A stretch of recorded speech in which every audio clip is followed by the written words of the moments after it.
Hey, fart faces. So, needless to say, I failed and no start November because I started a new work in progress and I finished it. This one did not take me long at all. So, we're going to take a look at I forget what it's called, Lady Moth? Moth face? I'll have the link in the description box below. This is from DIYMoonshop or DIYMoonshop, however you say it. I'm very excited to show you guys. I think she turned out great. And this was my very first DIYMoonshop. So if you're new here, thanks for joining me. Go ahead and click the subscribe button. I post new videos on an almost daily basis, and I would love to have you as part of my hive. Subscribe. So let's take a look. Unveiling, special unveiling. Drum roll. Here is it's called the Moth. The Moth version B by Jeremiah Morelli. It measures 42 by 30, and it was, there's thread. You can tell I'm a thread person or a cross stitcher because there's thread on the back. Oops. There was 35 colors and one AB, which was the 310 AB. So this is how she turned out. If you want to watch the unboxing video, I will include the unboxing video in the description box below. You can see the ABs throughout her eyes, the moth here, and in the corners, there's some ABs. I really like how this turned out. I think it's gorgeous. The one thing that I'm not sure about, though, is look at, what is this square? This is like, I don't know if it's the artist's stamp or the artist's signature or something, but there's a square here and I'm like, what is this? This doesn't belong.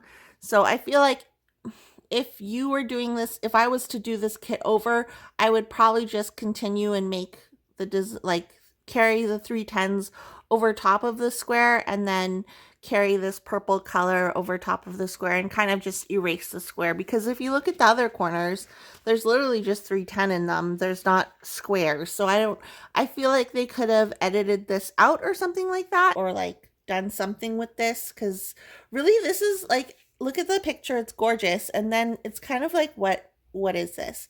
It was a lot of confetti, so you can see like the background is like a watercolor type thing, so there is a lot of confetti. The drills were really good. It was a round diamond painting. I didn't have any issues with the drills, and I had enough drills to last me. Like, I had extra. I was scared I was going to run out of the 310, but literally there was enough. And they also included normal 310s. So if you're not a fan of 310 ABs, because I know some people are not fans of the 310 ABs, you can actually replace the ABs with just normal 310, which they do include, like I said. The one thing that, so this is my first DIYMoonshop. The one thing I can say is I'm working on my second one right now. The one thing I can say is it's kind of annoying to only have this here, because if this was a bigger canvas, you'd have to like keep going back to this. And like, I could have used the inventory sheet, but honestly, I don't really like using inventory sheets. So, and like they're harder to see the symbols on than the canvas itself. So if this was a bigger diamond painting, I could see only the legend being at the bottom being an issue, but that's just personal preference. You might be a person who's like, I'll just use the inventory sheet, Beverly, shut up. So yeah, that's the only issue that you could run into. I like the rendering. This is a smaller version. It's 42 by 30 centimeters. I could have got the bigger one, but I wanted to save some money. Again, I'll put up on the screen how much this costs and how much shipping was. And keep in mind that that was shipping for 5 kits, not just this one kit. So DIYMoonshop is expensive. I think what makes them expensive, honestly, is not the canvases, but the shipping.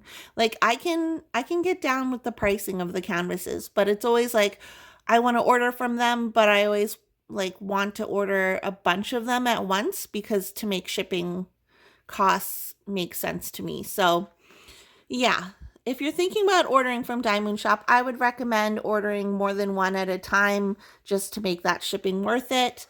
I really like how this turned out. This was one this was one of the canvases that I was like dying over, and I was like, I need this canvas. So I'm glad that I got it. I'm glad I did it. I haven't tried DIYMoonshop squares yet, but I heard that they do have new squares, so that's exciting. It was a poured glue canvas.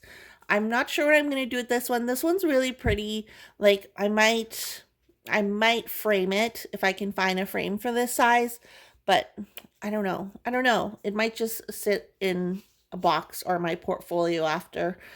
But yeah, so this is my DIYMoonshop. What do you guys think about it? Do you like the 310 ABs? Do you think that this rendering size was good enough? I am in love with it, except for this square. I find the square really weird, honestly, and that's why I keep going back to it. Just a short video for you guys. Let me know your thoughts in the comments down below. And if you're new here and you like this video, go ahead and click the subscribe button. I post new videos again on a daily, almost daily basis. And I would love to have you as part of the hive. So please subscribe. I'll talk to you guys in the next video. Okay, bye.